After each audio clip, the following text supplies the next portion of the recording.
Pensionistak aurrera. Kalean jarraituko dugu adinekoen beharrak artatzen diren arte.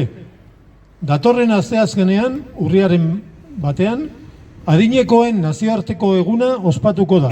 Eta horregatik gaur egun hori gogoraztearen garrantzia azpimarratu nahi dugu. Adinekoen eskubideak eta beharrak babesteko beharra ikusarazteko.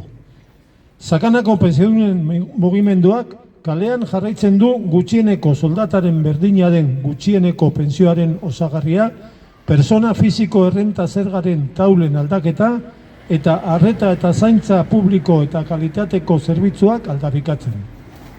Gutxieneko soldatara iritzi arteko gutxieneko pentsioaren osagarria gainditu gabeko erronka da eta gainera premiazkoa. Eta berriro diogu, hau ez da erabilgarritasun ekonomikoaren kontua. Nafarroako gobernuaren eta foru parlamentuaren borondate politikoa besterik ez da behar. Horregatik, 2026ko aurrekontuetan, bai ala bai, gutxieneko pentsioa gutxieneko soldatarekin parekatzea eskatuko dugu.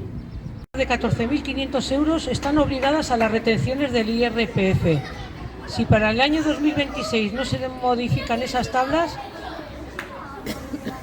las personas que tengan derecho al complemento de la pensión mínima de 14.490 euros acordada entre el Gobierno de Navarra y el Grupo Parlamentario de Euskal Herria Bildu para 2025 y se les aplique la más mínima subida, sufrirán cuando menos una retención del 8%.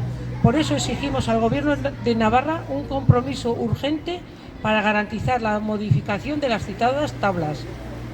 Es de sobra conocido que el 80% de las personas mayores prefiere vivir en sus casas. Por ello se requiere un servicio de atención a domicilio radicalmente diferente, un cambio drástico en recursos materiales, humanos, en calidad de la atención, control público y que la ley de dependencia pueda atender puntual y eficazmente todas las necesidades. Las personas cuidadoras deben tener condiciones laborales dignas, reguladas por convenio colectivo en Navarra. Es imprescindible un riguroso control público que haga prevalecer la calidad de los cuidados frente al beneficio empresarial en las residencias.